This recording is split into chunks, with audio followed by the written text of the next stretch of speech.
Hello and welcome to the Fighting Moose podcast. I'm your host and narrator, Jason Hendrickson.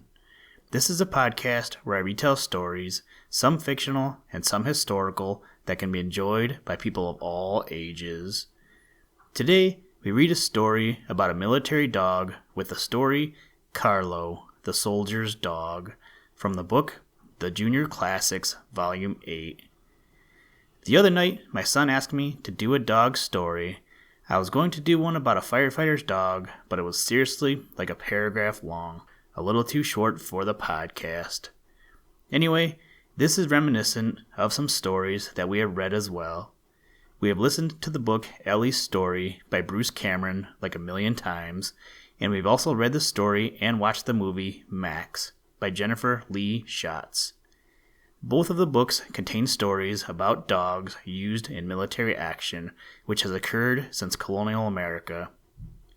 I have included a link to an 8-page PDF I found from the American Medical Department in the show notes if you wanted to read about dogs in military action.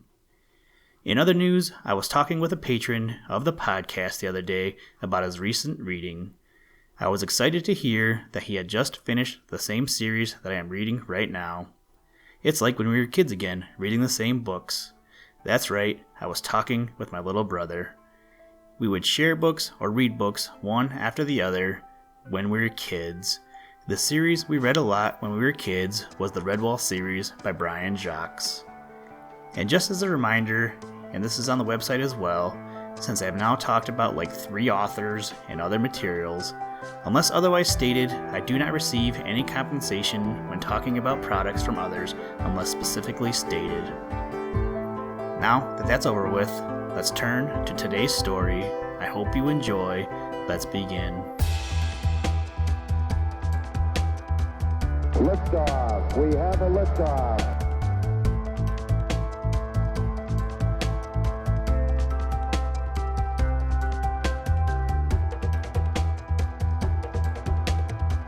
Choose to go to the moon in this decade and do the other things, not because they are easy, but because they are hard.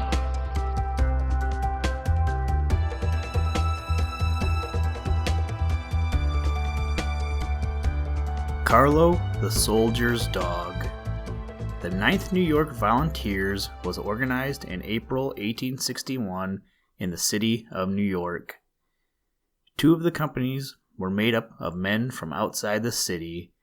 C was composed of men from Hoboken and Paterson, New Jersey, and G marched into the regimental headquarters fully organized from the town of Fort Lee in that state. With this last named company came Carlo, the subject of this sketch. When he joined the regiment, he had passed beyond the period of puppyhood and was in the full flush of dogly beauty. He was large, not very large, would probably have turned the scales at about 50 pounds.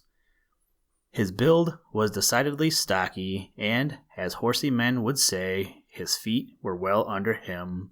His chest was broad and full, back straight, color a warm dark brindle, nose and lips very black, while he had a broad, full forehead and a wonderful pair of large, round, soft, dark brown eyes. Add to this description an air of supreme, well-bred dignity, and you have an idea of one of the noblest animals that ever lived. His origin was obscure. One camper union asserted that he was born on board of a merchant ship while his mother was making a passage from Calcutta to New York, and another told of a beautiful mastiff living somewhere in the state of New Jersey that had the honor of bringing him into the world. It would be very interesting to know something of the parentage of our hero, but since the facts surrounding his birth are unattainable, we must content ourselves with telling a portion of a simple story of a good and noble life. It may be safe to assert that he was not a Native American. If he had been, he would have provided himself with a regulation genealogical tree and a family coat of arms. During the first part of his term of service, Carlo was very loyal to his company, marched, messed, and slept with it. but he was not above picking up, here and there, from the mess tents of the other companies, a tidbit, now and then, which proved acceptable to a well-appointed digestion. His first turn on guard was performed as a member of the detail from Company G, and always afterward, in the performance of that duty, he was most faithful. No matter who else might be late, he was never on time when the call for guard mount was sounded, ready to go out with his own particular squad. At first, he would march back to company quarters with the old detail, but as soon as he came to realize the value and importance of guard duty, he made up his mind that his place was at the guard tent and on the patrol beat, where he could be of the greatest service in watching the movements of the enemy. In the performance of his duties as a member of the guard, he was very conscientious and ever on the alert. No stray pig, wandering sheep, or silly calf could pass in front of his part of the line without being investigated by him. It is possible that his vigilance in investigating intruding meats was sharpened by the hope of substantial recognition in the way of a stray rib extracted from the marauding offender whose ignorance of army customs in time of war had brought it too near our lines. As a rule, Carlo, what with his guard duties and other purely routine items, managed to dispose of the day until dress parade. At that time, he appeared at his best and became the regimental dog. No officer or soldier connected with the command more fully appreciated the pomp and circumstance of great and glorious war than he. As the band marched out to take position previous to playing for the companies to assemble, he would place himself alongside the drum major, and, when the signal for marching was given, would move off with stately and solemn tread, with head well up, looking straight to the front. Upon those great occasions, he fully realized the dignity of his position, and woe betide any unhappy other dog that happened to get in front of the marching band. When upon the parade field, he became, next to the colonel, the commanding officer, and ever regarded himself as the regulator of the conduct of those careless and frivolous dogs that go about the world like street urchins, having no character for respectability or position in society to sustain. Of those careless ne'er-do-wells, the company had accumulated a very large following. As a rule, they were harmless and companionable, and were always on hand ready for a free lunch. It was only on dress parade that they made themselves ever officious.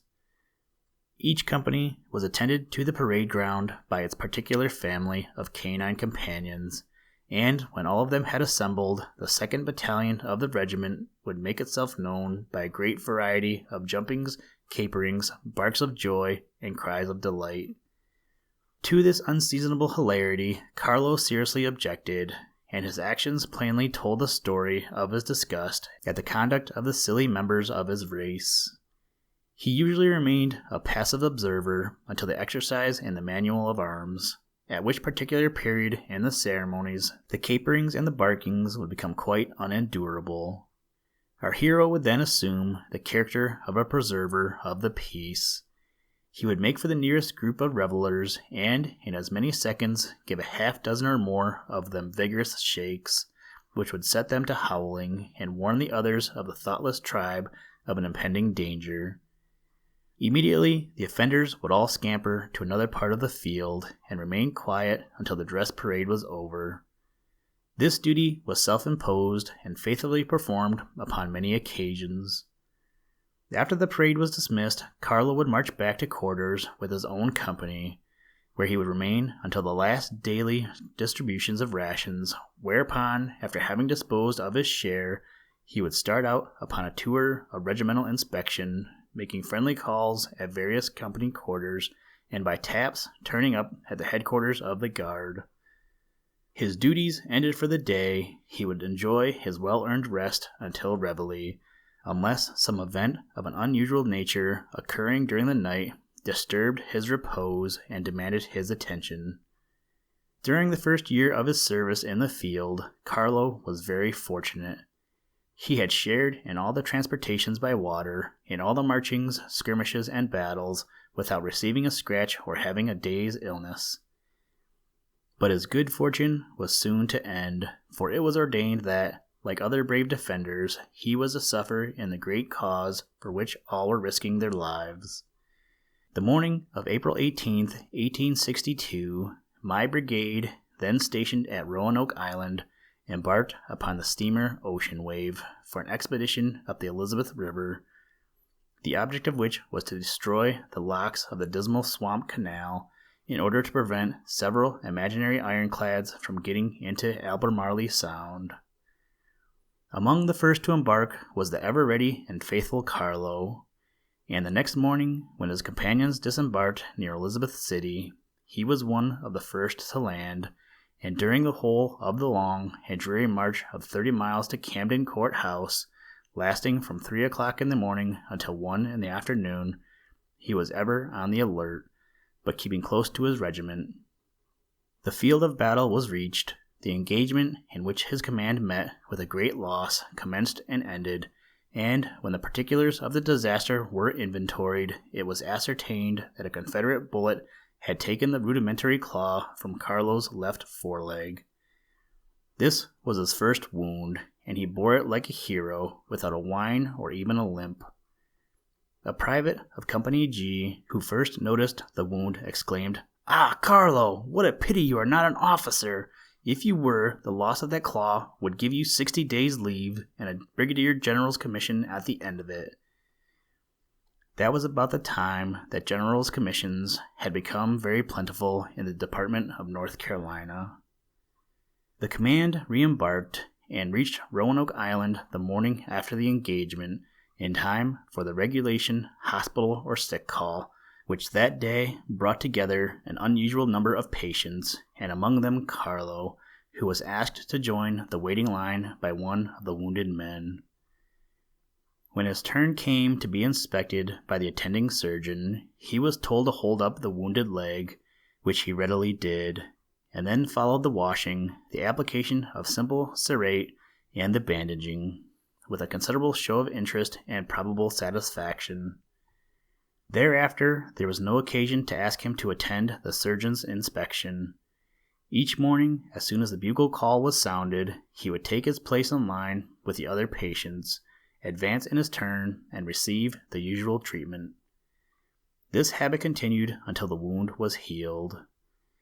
Always, after this, to every friendly greeting, he would respond by holding up the wounded leg for inspection, and he acted as though the thought that everybody was interested in the honorable scar that told the story of patriotic duty faithfully performed.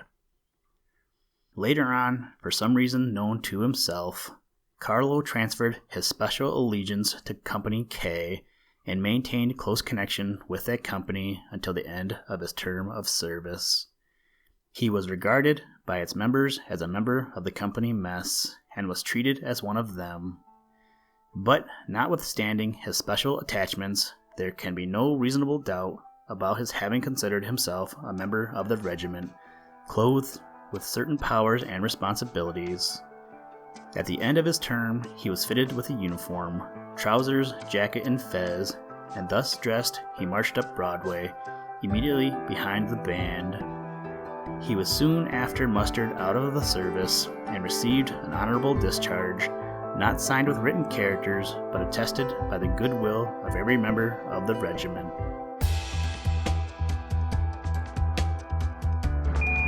Houston, Tranquility Base here. The Eagle has landed.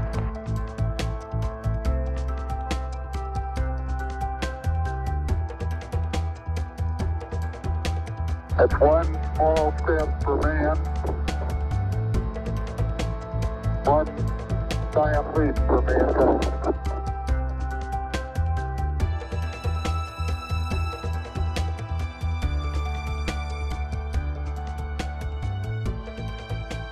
Thank you for listening to this episode of the Fighting Moose podcast. Please join us next time as we read another exciting story. Today's music was provided by the artist Analog by Nature, and the audio clips were provided from NASA. For more information to download and or listen to audio or materials from all our recordings, or to contact us, please visit www.thefightingmoose.com, or you can follow the links in the show notes. And as always, try and do a random act of kindness every day. Mission complete, Houston. After serving the world for over 30 years, the space shuttle's earned its place in history and it's come to a final stop.